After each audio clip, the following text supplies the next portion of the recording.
Do you want me to introduce Hoa? Yes, please. So, okay, welcome everyone to this week's Center for Research on Language Diversity seminar.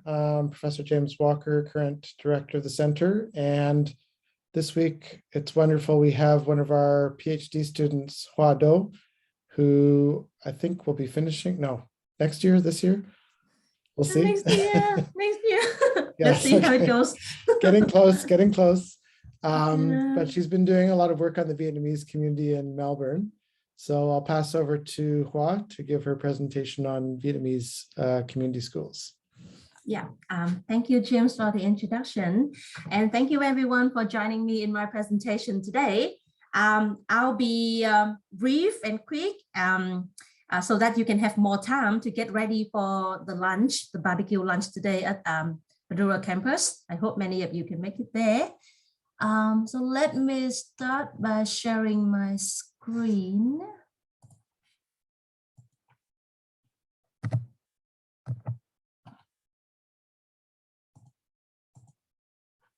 Can you all see my screen? Thank you.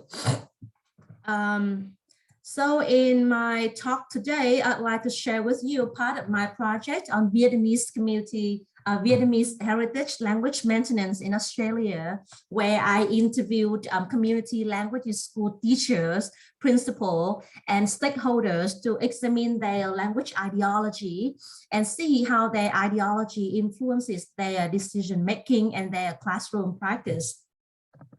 I will start first by briefly talking about language in education planning and policy and language ideology to situate my project. Then I will focus on Vietnamese community language schools as a topic that I'm interested in.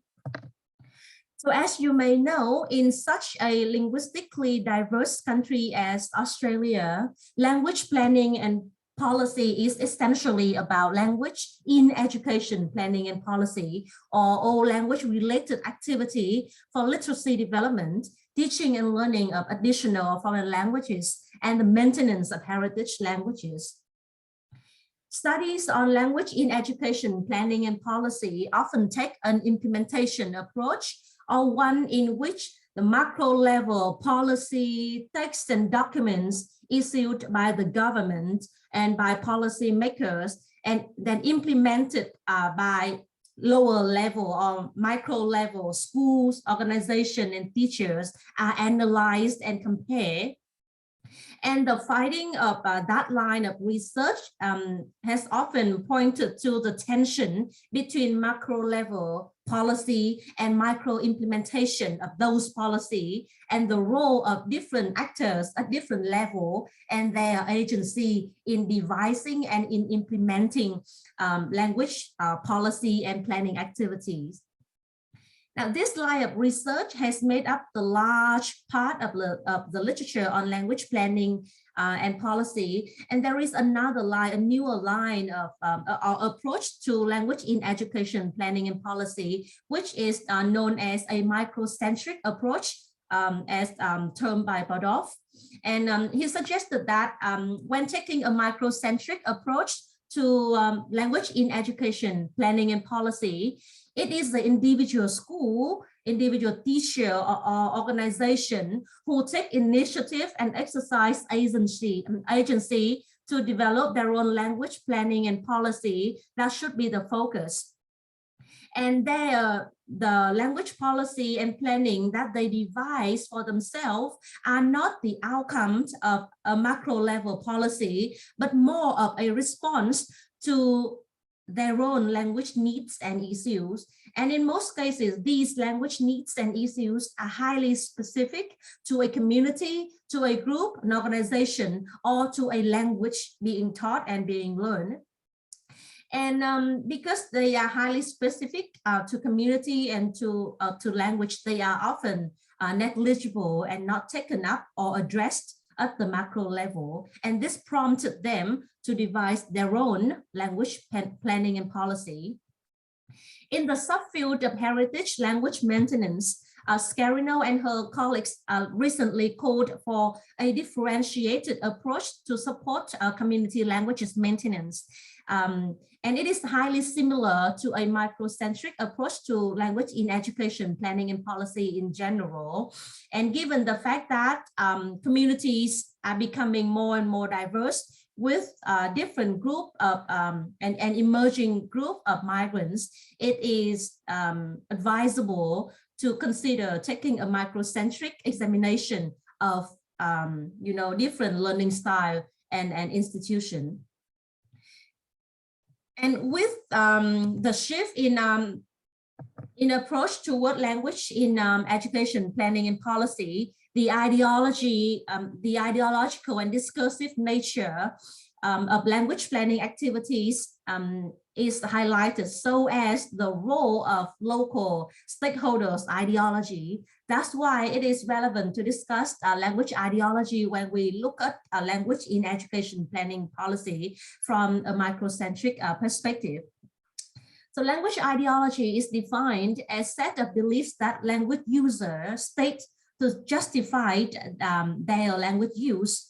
And language ideology is closely related to the role of language in language users, individual and group membership.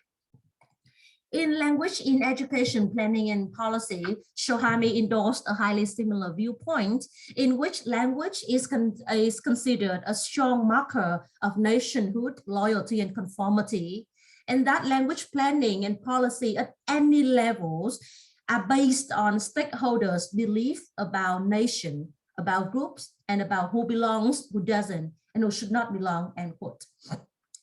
And this definition and discussion of language policy and language ideology can be best seen and interpreted when we look at the ideology of linguistic differentiation, an influential theme in linguistic anthropology proposed by Irvin and Gao.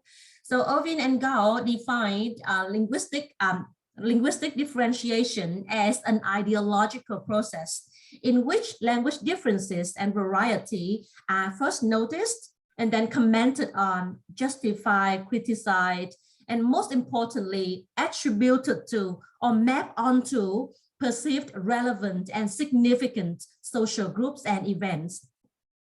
And linguistic differentiation is realized in three sub-processes known as remotization or iconization, eraser, and fractal recursivity. These three processes do not occur in a linear fashion, but they happen at the same time simultaneously, with one invites and presupposes the other. And I'll try to briefly explain what each is. Now, remotization or iconization is one in which language practices, because language practices index social group, it is believed that language practices are iconic representation of a social group, and language use represent a social group nature and essence. An oversimplified example of this is the way people often talk about Australian English slang and abbreviated word. Shortened words like servo, maca, or chuk, or reza, because they look short, and it is believed that, okay, these words look short, they look creative. It may suggest that people who use these words are also relaxed, informal, or some may say, oh, they are lazy because they want to say word in a shorter way. And when people explain this, they may refer to the history of Australia, who first came here and try to use events and incidents to explain the way these abbreviations and slangs appear. The next one is eraser. In doing eraser, the complex social-linguistic field of any language, any speech community is oversimplified, and only facts that are relevant or compatible with a set of ideology are mentioned, and those that are considered incompatible are erased or are made invisible. And in doing eraser, it is believed that social groups and language users are all homogeneous, they are all the same. And so language variety within a speech community as disregarded. So let's come back to the previous example when we talk about Australian slang. Of course, we know that in Australia, the language, the English language has all the feature or words and elements like other variety of English. But because the ideology here is that Australian speakers of English are relaxed, are informal, and creative or lazy, the only aspect mentioned here is the slang, the abbreviated feature of the language, and all others are left out. And then if we think of the whole country, Australia, we have a lot of languages.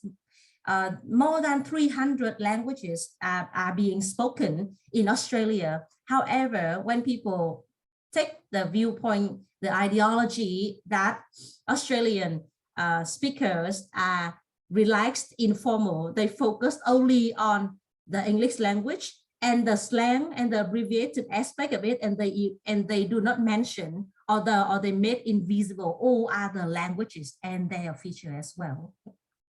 So at this point, you can see that remoteization and eraser are closely related and involve one another. The last one, which is also the one that I find most difficult to understand, is fractal recursivity. It is difficult from the name of it.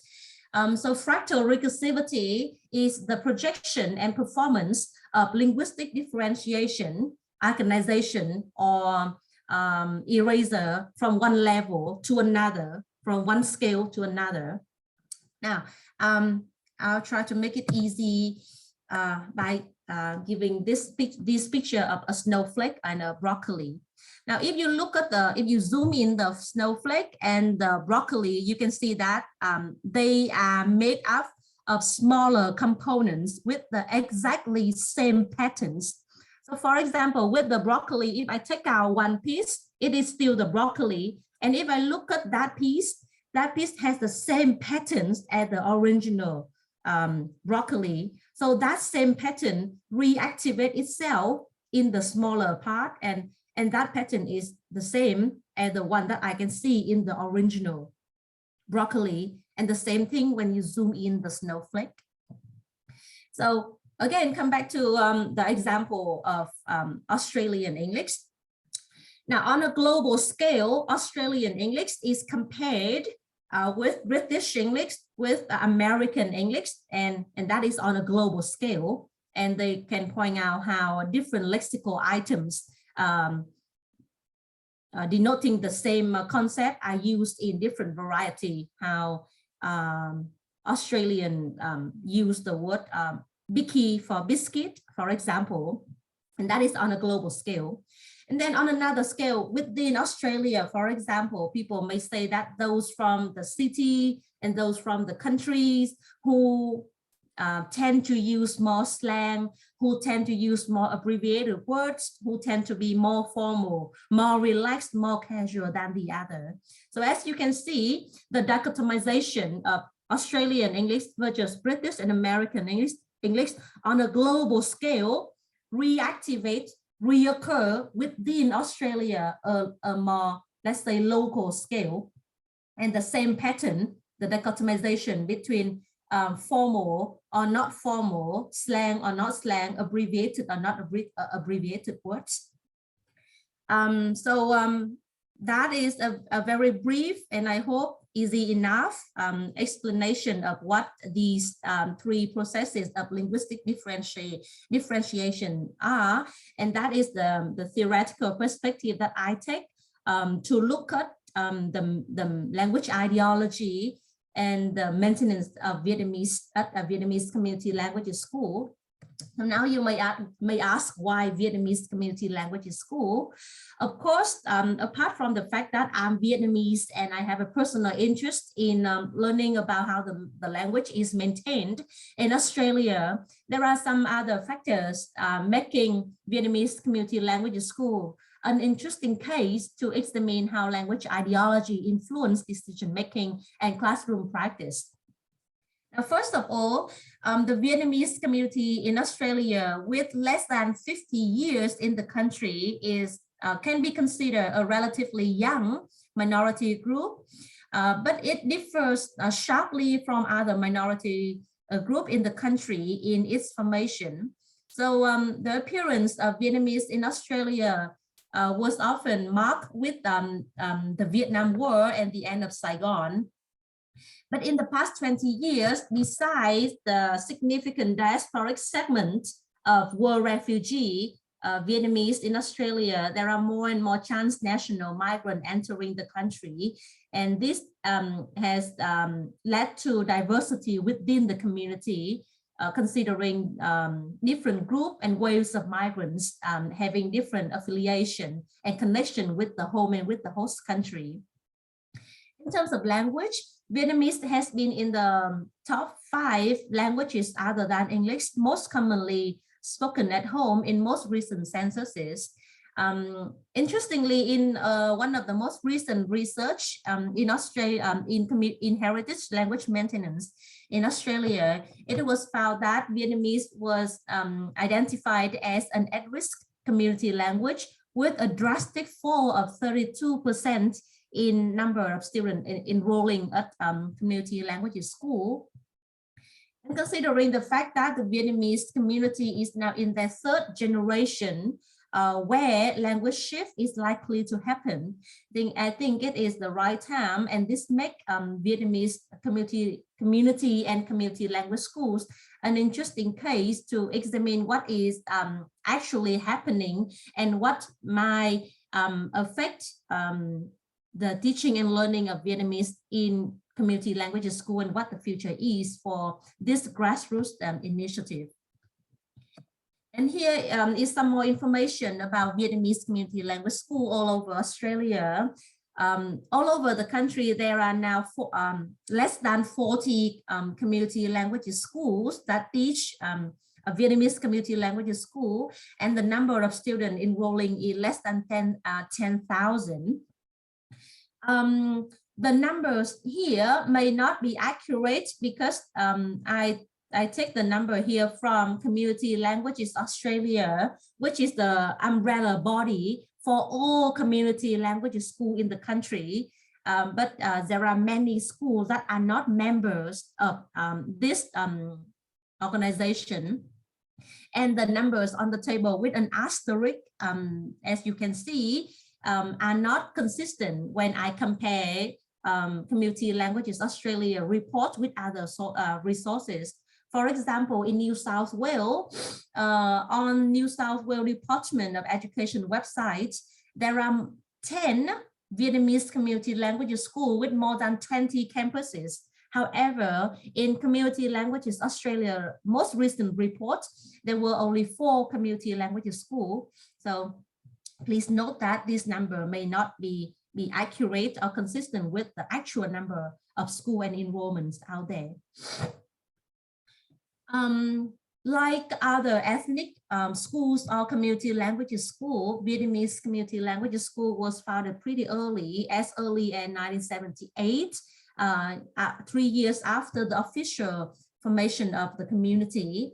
And one of the most important missions of these schools is to maintain the Vietnamese language, of course, and culture, and to improve student knowledge about Vietnamese history, geography, art, and literature. And that's why in many schools, they have, apart from teaching the language, they have some music or festival events to celebrate the Vietnamese culture and custom, and teach student knowledge about the shape of the country or where the country is.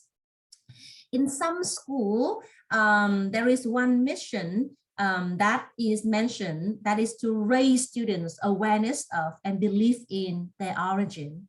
And the origin here is not just about ethnicity, it's not just about that students are Vietnamese, but more about establishment of the Vietnamese diaspora community in Australia. You know, again, with the marked by the end of the Vietnam War and the fall of Saigon and the April 30th event. So these are some background information about Vietnamese community language school that can later explain some of the ideology that that teachers, principal, and local stakeholders have when they discuss the maintenance of the language. So for my project, I'd like to see how and in what way Vietnamese community language school teacher, principal, and stakeholders justify the differences they notice in the Vietnamese language, and to what extent their noticing and their justification influence their decision making and their classroom practice. And in order to do so, I conducted interview with 11 teachers, principal, stakeholders from 9 different community language schools. The majority were from Victoria, and 7 were from Victoria, and 2 were from another state in South Australia.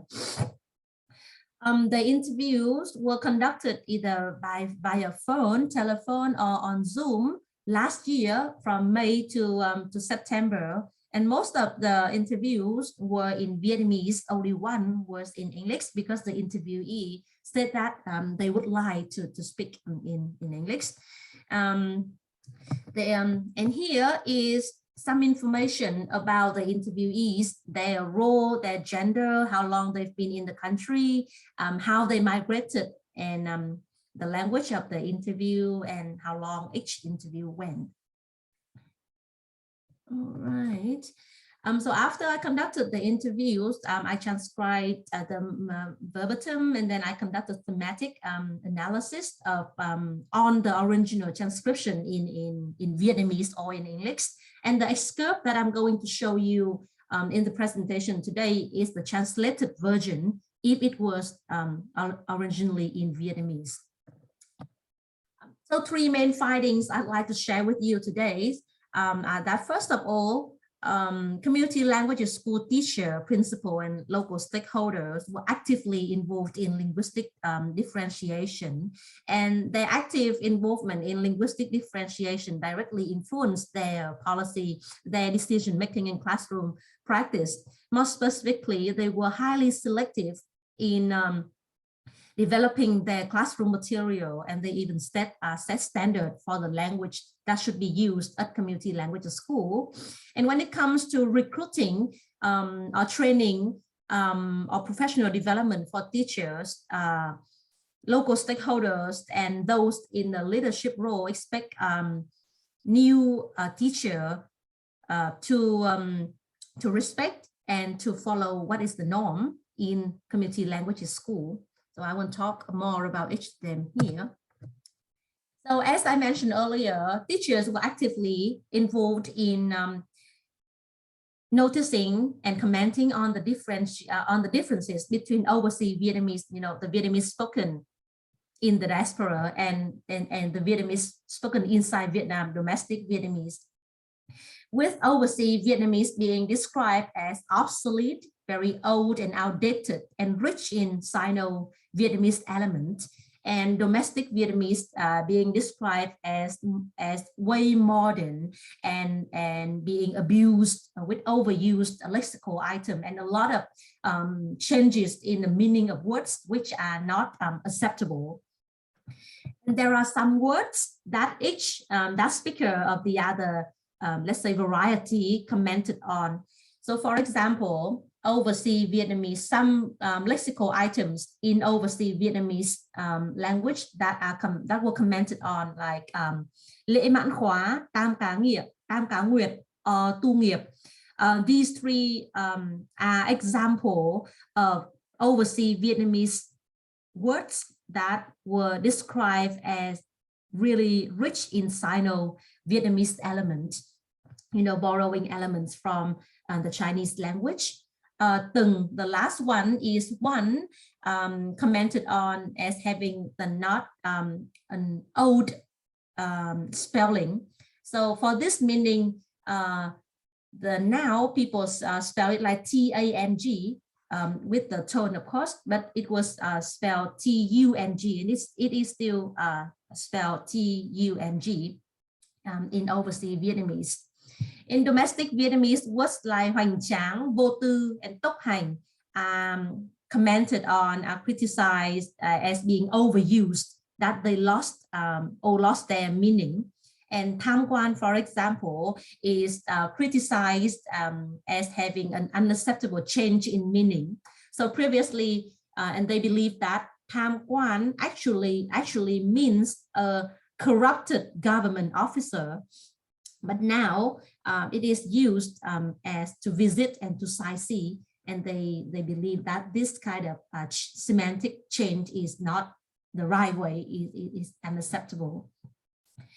So after commenting, noticing these differences, community languages school teachers and principals share more about their ideology when they try to explain those differences, and they refer to groups or to events to explain such a variation.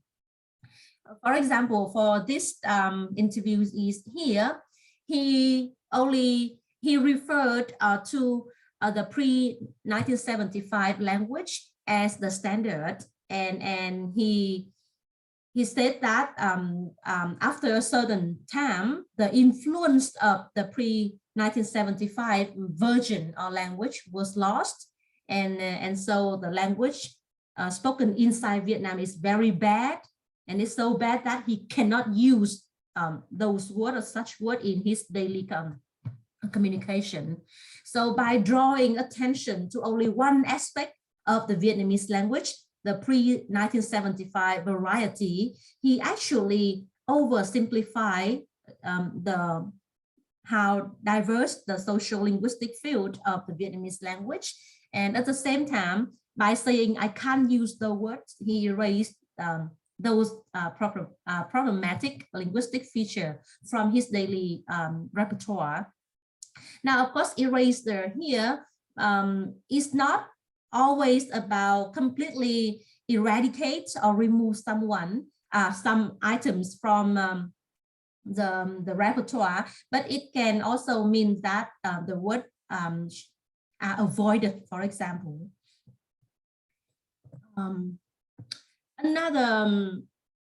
Another example of eraser and remotization or linguistic differentiation is the label communist words.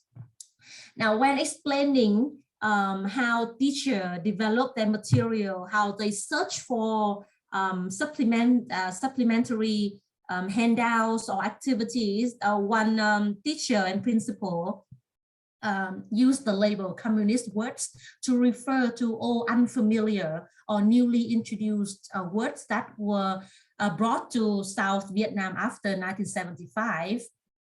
And also because they believe that another interviewees refer to communism as never good, ideology, and so communist word at the same time are never good.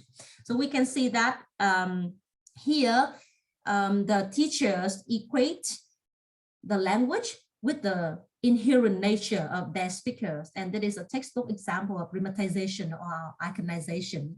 The same thing goes for people who are newly arrivals, and when they look at overseas Vietnamese, they say that those speakers was from the South long time ago, and their language are so obsolete. So again, the language are old and the speakers are old. So people only look at that aspect and make a direct link between the language and the nature of the speakers. And here is the extract from what I had with the interviewees here.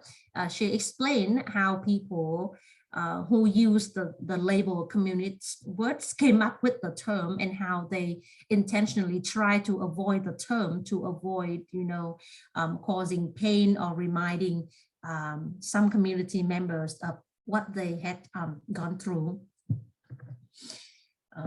So by attributing differences to certain group like former officers in South Vietnam Army, to the communist side, to the event of the Vietnam War, they were doing linguistic differentiation.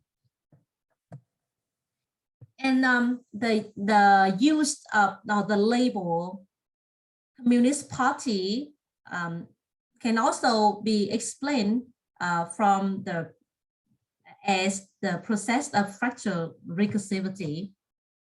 So inside Vietnam, when there were two Vietnams, I mean, before 1975, when there were two Vietnam, the North and the South, each government had their own propaganda mechanism to promote themselves and to speak ill of the other. And at that time, the term communist word did appear. And so at that time, inside Vietnam, there was a dichotomization between the North and the South Vietnam as two political entities, and there was a dichotomization between the communist word and the non-communist word, with the communist words referring to those used by the North and maybe brought to the North, and with non-communist words being those spoken in the South. And in Vietnam back then, there was group dichotomization or opposition. And then within the diaspora in Australia nowadays, when we look at Vietnamese, the Vietnamese community as one group, there is inter-group opposition with some community language school teachers who were refugees, for example, still refer to some newly introduced word or unfamiliar words as communist word versus the non-communist words, which were the word that they were using. So from the scale of intergroup opposition inside Vietnam, here we have another scale within the diaspora, an intergroup opposition, and that is what fractal recursivity is. So those are some examples extract from the interviews that I had with the participants regarding their language ideology, which show that they were actively engaged in linguistic differentiation. And now let's move on and look at how their language ideology and their linguistic differentiation influence their classroom practice and policy and decision making. Teachers were very selective when they develop materials or even when they use language inside classroom. So for example, one interviewee said they only use new words which are expressive enough, and they would not teach words which are too vague. And this selectivity is mild, is nothing much. But there is another stronger version of selectivity when teachers clearly stated that they only used material that were pre-75, and they stick to this. And even when they when they look at textbook that are developed and that includes elements that are considered post-75, for example, they will erase it. In the next edition, for example, they will revise it. And that is another stronger version. And the strongest version of selectivity is the standardization that was mentioned by those in a more, leadership role. And he clearly stated that he was the one who supported the exclusive use of pre-1975 vocabulary at community language school, and he only accepted vocabulary that were included in the dictionary and that were passed by the academy. And both the academy and the dictionary here refer to a dictionary and to an academy that was a governmental body in the South Vietnam government before 1975. And even though he was aware that nowadays in Vietnam, there are some similar organization and some other dictionary. He refused to refer to them, but only accepted the dictionary that he knew, and the academy that he knew as the standard to pass or to accept words that should be used in the classroom or in the materials that in community languages school. Okay.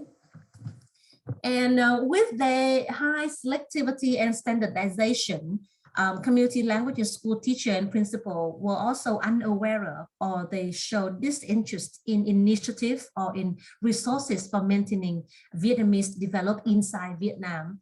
For example, they didn't know about textbook developing to teach Vietnamese as a foreign language for children of Vietnamese origin outside Vietnam by, textbook developer inside Vietnam. They didn't know anything about it. And even when asking about resources or initiative from Vietnam, their knowledge was from their past visit to Vietnam, and they refer to textbook here as textbook that Vietnamese children in Vietnam learn as first language, which is completely different from the textbook that are developed for children learning Vietnamese as a foreign or an additional language, and so they show no interest at all. And here is their explanation. So because they think that the materials for learning Vietnamese developed in Vietnam was the same as the one they see at school in Vietnam, so they say that is very difficult to understand, and they refused. They were not interested in using them. Their disinterest in using materials also later on in the discussion, they also mentioned the influence of community members, including parents and senior community members who were either the founder of community languages school or who had some kind of influence on community languages school and community languages teacher. So this interviewee is now the principal of a community languages school, and he used to be a student. So she explained the pressure that she would have to experience if she used textbook from the current regime in Vietnam, and that textbook paint a picture, and her word is the brainwashed version of what happened to her seniors, and she could not, and that version could not be accepted. And she even said that as a principal now in a leadership role who can make this the decision, she showed a lot of gratitude and respect to her seniors, and if they say no, she would say no, because what she's doing is out of her respect and gratitude to the senior who brought them here. So we can see that there is a strong influence from community members, particularly the senior ones, who have strong attitude toward heritage language maintenance that directly influence decision making and classroom practices as community languages school. I gotta be quick, I'm running out of time. And the last findings I'd like to share is the extreme expectation of some participants when it comes to recruiting teacher to community languages school. While some community languages school principal welcome all kind of all volunteer teachers who have good knowledge of the language, who would like to maintain the language for the children and who love children. Other mention the fact that they would like newly arrivals who want to join community languages school to even drop their accent or to forget what they knew back in Vietnam, but to follow the rule here in community language school in Australia. So one teacher shared her the first time she was interviewed to a community language school by the principal, and the principal asked her if she could drop her northern accent and to mimic a southern accent when she was in class with the student. The teacher said no, and the principal later on agreed, and then she worked at that school for 3 years before leaving it. But that can be an extreme example, but it showed how at certain point some community members who are in the leadership role can show very strong expectation of teachers. And a less strong version is that, as I said, community school, language school, local stakeholder expect a new arrival to respect the language and to follow what is the norm here. Now, it is legit, it is reasonable, because for these schools, they have different mission. The reason for them to maintain Vietnamese language is not just about the language, but as I said, to raise children awareness and belief in their origin and the formation of the diaspora in Australia. By now, I have shared with you what I've learned from Vietnamese community language school and their teaching and learning of heritage, of Vietnamese as a heritage language. It can be said that community language school teachers, principal, and community members were actively involved in linguistic differentiation, and their linguistic differentiation through the 3 processes of eraser, remotization, and refractal recursivity directly influenced their policy, their decision making, and their classroom practice. And it is clearly seen that language ideology is closely entangled with their political stance and tendency. And even though they all state that we are teaching language, we do not talk politics, we do not talk religions in our classroom, it cannot be, it is undeniable that their political ideology influenced their language ideology with or without their awareness. And that caused me to think that in any way, community languages school, Vietnamese community languages school, and the maintenance of Vietnamese is somehow political. And so how we can really support community languages school in a sustainable way, how we can improve the teaching quality, what kind of professional development activity that really address language ideology, particularly leaders of the school, important stakeholders in the community, like president of Vietnamese Community Language School Association or the principal of the school, how PD should focus on identity and aspects that are really specific to the Vietnamese language and the community. And so we can, if we can have that, we can have really a sustainable support for Vietnamese community language school.